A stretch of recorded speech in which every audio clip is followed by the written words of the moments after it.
গত ৭ই মে রাতের বেলা ৭ই মে এবং ৮ই মে এই দুই দিনে ২০২ জনকে আমরা পেয়েছি, যাদেরকে এই বিএসএফ বিভিন্ন কর্নারে পুশিং করেছে এবং এমন জায়গায় যে জায়গায় জনগণ নেই, জনবসতি নেই, সেরকম জায়গায়। এবং আপনারা জানেন যে সীমান্তের প্রত্যেকটি স্পট তো ফিজিক্যালি অকুপাই করে রাখা যায় না, তো যে জায়গাতে কেউ ছিল না এরকম সুযোগে পড়েছে।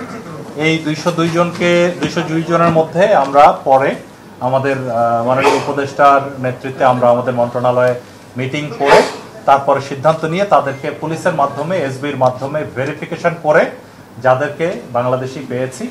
অ্যাকচুয়ালি এরা গত ২-৩ বছর থেকে শুরু করে অতীতে ২০-২৫ বছর আগে বিভিন্ন সময়ে নানান কাজে ভারতে গিয়েছিল। তবে তাদের মধ্যে তাদের সন্তানাদিও আছে যারা অনেক আগে গিয়েছিল। এইসব সন্তানাদি কিন্তু তারা ভারতের আধার কার্ড বা অন্যান্য ডকুমেন্টস পেয়েছিল, বাট পুলিশ বা বিএসএফ তাদের এগুলো রেখে দিয়ে তারপরে পুশিং করেছে।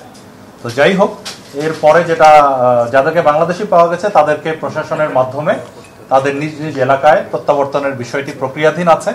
আবার এর মধ্যে ৩৯ জন রোহিঙ্গা পাওয়া গেছে।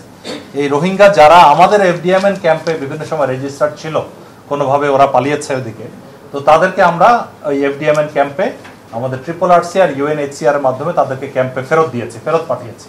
তবে এর মধ্যে একটি অ্যালার্মিং বিষয় হলো, যেটা মাননীয় উপদেষ্টা একটু হিন্টস দিয়েছেন, যে এর মধ্যে আমরা কিছু রোহিঙ্গা পাওয়া গেছে যারা ভারতের UNHCR এর রেফিউজি, ওইখানে রেজিস্ট্রেশন করা, আইডি কার্ডও আছে। এটা আমরা এই আমাদের দেশীয় UNHCR এর মাধ্যমে, আমাদের পররাষ্ট্র মন্ত্রণালয়ের মাধ্যমে এই জিনিসটা আমরা সবাইকে জানাতে চাই যে এটি একটি মানবাধিকার লঙ্ঘনের সামিল। যে দেশের রেফিউজি সেখানেই তো ওখানে রাখা দরকার ছিল, যে তাদেরকে আমাদের আইডি কার্ড আছে। হ্যাঁ, আইডি কার্ড আছে। যদি ক্লোজলি কেউ ছবি তুলেন এটা দেখতে পারেন যে এখানে আমরা ৫ জন পেয়েছি। হ্যাঁ, একটা দেখাচ্ছি আমি, এই ৫ জনের একটা দেখাচ্ছি এখানে। এই যে তার UNHCR, আপনারা ক্লোজ করলে, জুম ইন করলে দেখতে পাবেন UNHCR IN মানে ইন্ডিয়া, সেখানে রেজিস্ট্রেশন করা। তো এই ৫ জনকেও আমরা, যেখানে এই ৫টা আছে, আমরা এই বিষয়ে অভিযোগ দায়ের করছি। আচ্ছা, আর পুরো বিষয়টিতেও আমরা আমাদের UNHCR এ বলেছি, আর আমাদের RRRC যেখানে রোহিঙ্গাদের রেজিস্ট্রেশন হয় তাদের মাধ্যমে, এবং পররাষ্ট্র মন্ত্রণালয়ের মাধ্যমেও আমরা এটা প্রসেস করব।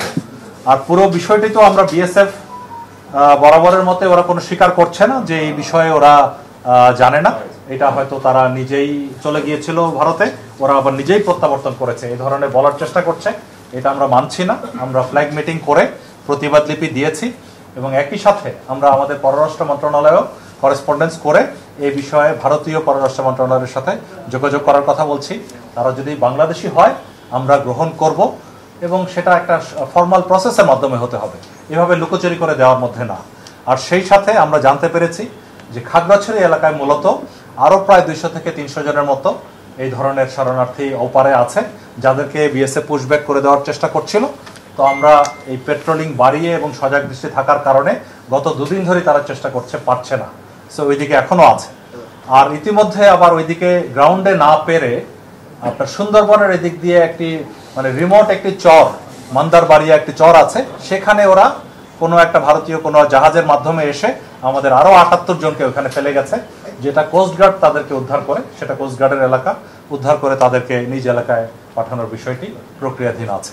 তো আমরা সজাগ দৃষ্টি রাখছি, পাশাপাশি আমাদের মন্ত্রণালয় তথা পররাষ্ট্র মন্ত্রণালয়ের মাধ্যমে এটা ভারতের সাথে এই বিষয়ে আমরা প্রতিবাদ জানাচ্ছি।